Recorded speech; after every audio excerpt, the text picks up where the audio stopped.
What's up, everybody? Matt Gajeski here, back again with the Odd Shopper channel. And today we're talking some college basketball player props via No House Advantage. Before we get started, make sure to hit that thumbs up button, subscribe to the channel, and hit the notification bell so you know when this and all other content goes live. And if you're listening on podcast, please leave a rating and review over there. We are also brought to you by No House Advantage, and they have a phenomenal offer. It's a first match deposit bonus up to $100. And there's so many ways you can take advantage of player props with this platform. We're going to talk about the house tool today when we talk college basketball props.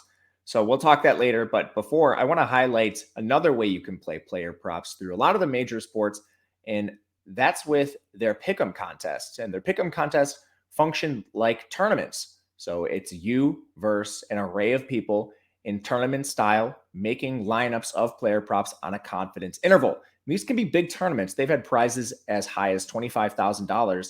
And a lot of times they're not filling, which means they still have to pay out the same prize money, regardless if it fills to what the contest was designed for. That can be a huge boost to your bankroll on top of the first match deposit bonus they are offering. So click the link in the video description below, talk about or take advantage of No House Advantage today. And we're going to talk about just that.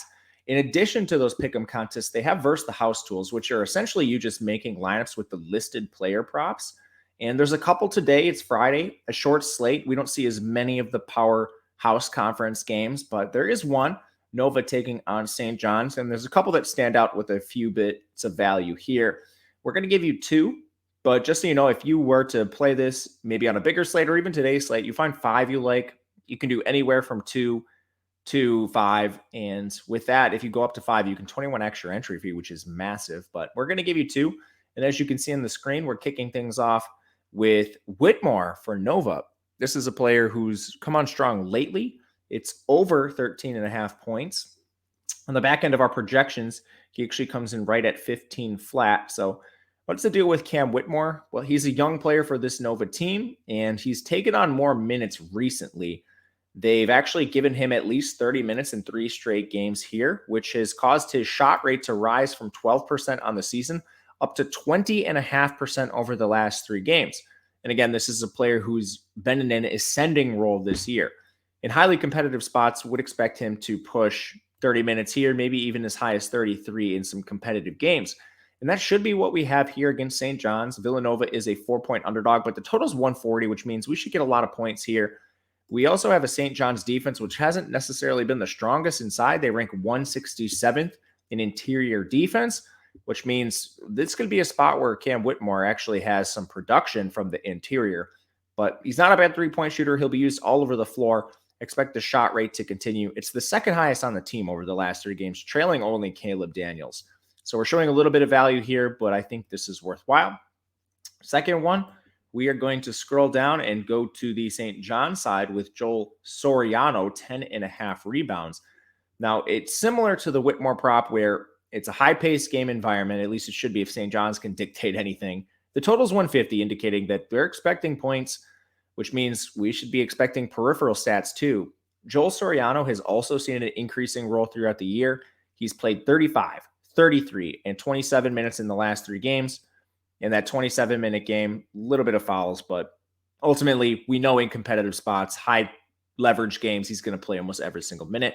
And because of that, Soriano has also seen his rates increase. He actually has a 30% rebound rate on the year, which has jumped to 35% in the last 3 games. And we mentioned the interior struggles for St. John's themselves. Well, Nova hasn't necessarily been the best team on the interior either. This Nova team ranks 246th on the interior themselves. They're actually a pretty decent team from the interior at times, but that has not gone to rebounding. Rebounding specifically, this team is 311th in the country. St. John's is 11th overall. It's a team that really will attack the glass.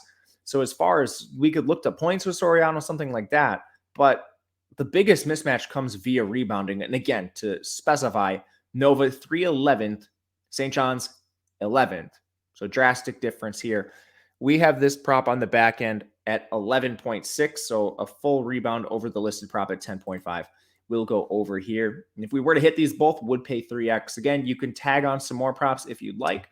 Get this to be something a little longer in terms of odds with a much better payout. And No House Advantage offers that. But Let me know in the comment section what you think of these two. If there's any more you'd like, I'd love to hear about it. Otherwise, leave a thumbs up button and click the subscribe button as well on the way out. I'll see you guys again later this week. And if you'd like to follow, I'm on Twitter at Matt_Gajewski. Otherwise, good luck, everyone. We'll see you again next time.